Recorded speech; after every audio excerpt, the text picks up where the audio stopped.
Good morning. Welcome to Actuarial News. Today's video, I'm going to be reviewing all of the posts, or a lot of the posts, that I have on the SALT cap, and that's the state and local tax, deductibility cap, and federal income taxes for the U.S.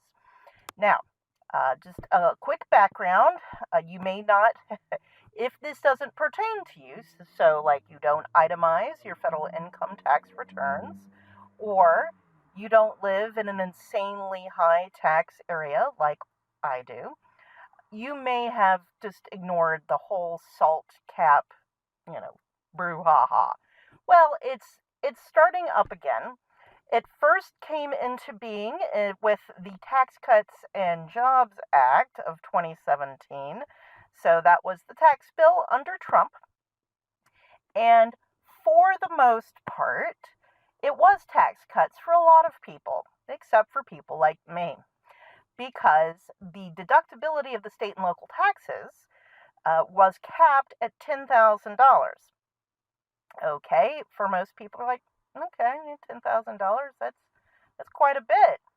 Well, someone like me who works, theoretically, in Connecticut, I'll be back working in Connecticut in just a few months. Working in Connecticut, high tax.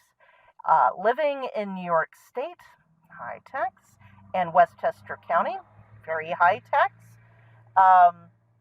That I go over definitely $20,000 at least if I have all of my state income taxes and property taxes included. And that's just the truth, and that's not that unusual. My gross income is under $200,000. I had seen some pieces about, most of the people who would benefit from lifting this SALT cap would be under 20,000, and that's because it's people like me. We're still very high income. I'm trying to remember. I think I'm in the top 10%. Definitely for individuals, but I think even for household income. Anyway, let's go down. What's happening now is there's an infrastructure bill going through Congress right now, and part of the infrastructure bill are various public finance issues. So the SALT cap is going to appear under the public finance category for me. In general, taxes do for public finance. But I just want to focus on the SALT cap items. And here is the issue. Most of the places, essentially, where the SALT cap is biting are places where Democrats are the leaders, the elected officials from top to bottom. I mean, that's the case for me in Westchester County in New York. I have Andrew Cuomo as the governor. We have a Democrat-controlled state legislature, and Westchester County executive is also a Democrat. So, if we take a look, the share of the total federal tax change, obviously, so the orange is Tax Cuts and Jobs Act, and for most of the income quintiles, up to 80th to 90th percentile. And I will say, my taxes did not go up. They went down just very, very little. It was a wash for me for the Tax Cuts and Jobs Act. Because, of course, that SALT cap basically meant, I didn't really have much of a boost for my taxes. In any case, if they repeal the SALT cap as it is right now, the benefits would generally flow mostly to some extremely high income people. Okay, so what is hilarious to me about the SALT cap is the Republicans really are irrelevant for the current argument. To be sure, in the House of Representatives and in the Senate, the Democrats barely have majorities. I mean, for the Senate, it's pretty much tied, and so that you have to take advantage. The Vice President, Kamala Harris, she will vote in any tiebreakers. So if there's any disputes, it's within the Democratic Party itself, because the Democrats are going to say, hey, but if we get rid of the SALT cap, it's going to all the rich people we say that we want to tax. Anyway, Yeah, SALT cap didn't go after Democrats as affluent Democrats. It only applied to people who itemized their taxes. So 90% of the Americans who take the standard deduction, and that's the other thing about the Cuts and Jobs Act of 2017, is that the standard deduction was greatly raised, so a lot fewer people were going to itemize their taxes, and it doesn't even have to do with the SALT cap at that point. Okay, in any case, the 39 of the 40 districts in the House of Representatives most affected by the SALT cap were represented by Democrats. Of those, 28 came from New York, New Jersey, and Connecticut. So that's my area. And if you ask for my opinion, I think the SALT cap should be at zero. That is no deductibility of state and local taxes. Obviously, that would hurt me.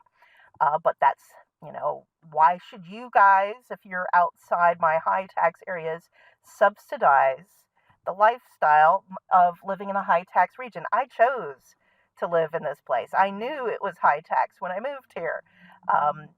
This was not a surprise to me. Now, obviously, I would rather not pay higher taxes, but I kind of have a longer term perspective. And I think if the SALT cap were zero, ultimately taxes would not rise as fast in my area because all of the bite would bite into us. And so that's why I want SALT cap zero. Anyway, amusingly to me, I do follow a lot of very lefty writers, and Matt Taibbi is one of them. I don't know, he seems to be laughing at the people in general. Let's see, Liz Farmer. She has been a writer on public finance issues. She had been at Governing before. She writes at Forbes and I believe a couple other public finance websites, though I mainly see her at Forbes. So let's look at this post, okay, of what she had to write. Mayors in blue states are lining up with Democrats in Congress to pressure the White House into restoring the SALT deductibility. No SALT, no deal. And in that Forbes piece, and let's see if I can open that sucker up. Okay, sorry about that. I had to cut it. I can't go to the Forbes piece because Forbes lards its site with so many video ads and other things, and it's not even, I have it muted, so that's not the issue. The issue is that I'm not going to be able to record just to show it to you. Anyway, Liz Farmer linked to this particular thing. It's from January 2017. So it's before the SALT cap was imposed. And it says more than 50% of the total amount of SALT deduction. And again, this is not including, so this would be like making a comparison if the SALT cap were zero as opposed to $10,000. So more than 50% of the total amount of the deduction went to taxpayers with adjusted gross incomes under $200,000. As I said, that's like me. That said, okay, first, how many would, how much of that is under 10,000? So there's that. But the other thing is, it's just sheer numbers. And a lot of the talk about taxing the rich, people get confused about the distinction between income and wealth and about cash flows. A lot of very, very wealthy people do not necessarily have a cash flow, cash flows going out to pay for their lifestyle, a lot higher than mine, okay? A lot of their net worth is in the value of the businesses they run or own. And that's not a very liquid, like, oh, they're publicly traded. Well, the problem is a lot of the value is tied up in the fact that they own the companies, they have controlling shares. Once they no longer own or control the company, what's the value to them? In any case, again, I'm one of these people.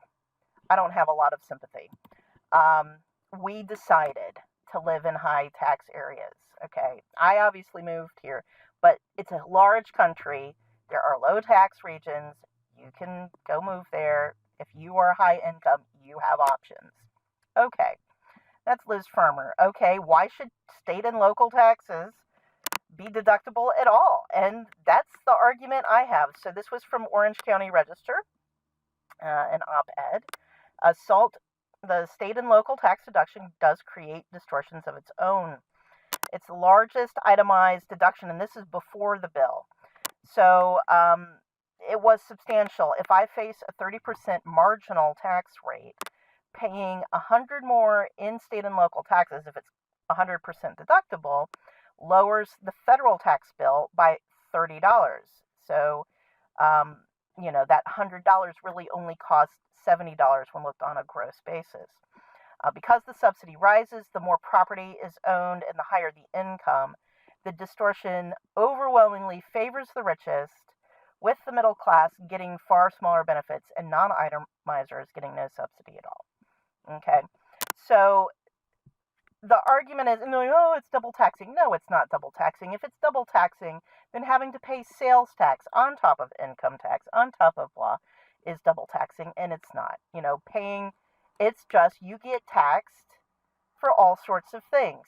So suck it up. If you don't like the tax policy, trying to get your little portion of taxes deducted, it does create distortions, and there's really no reason for the federal taxes to give any kind of credit for that. You're like, oh, well, the federal government subsidizes the states. Well, I'm going to tell you right now, for New York State spends on Medicaid a lot more per capita than many other states. And that was a choice of New York State. Okay, the federal government did not make New York State be so generous with our Medicaid benefits. New York politicians decided that. So yeah, the federal funds are coming into New York State, and the New York State taxpayers are paying the federal taxes that are going to fund that. Do we really pay our fair share in that respect?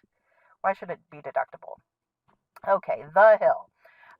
So really, I'm going to wrap this up. I'll put a link to the salt cap tag, and yes, some of them, obviously, I'm a conservative. I will be having links to like Wire Points and National Review and other conservative sites, but also I am, obviously, I link to myself, so I had done a post on this recently myself, and this was kind of interesting. The SALT deduction as a percentage of adjusted gross income as percentages. Now, this came from the Tax Foundation, and this is from January of this year with their estimates based on some other things. Now, some people were saying, well, I'm kind of surprised about the value. And even in some of the states like Florida and Texas, where they don't have state income tax, they do have property taxes that people were deducting.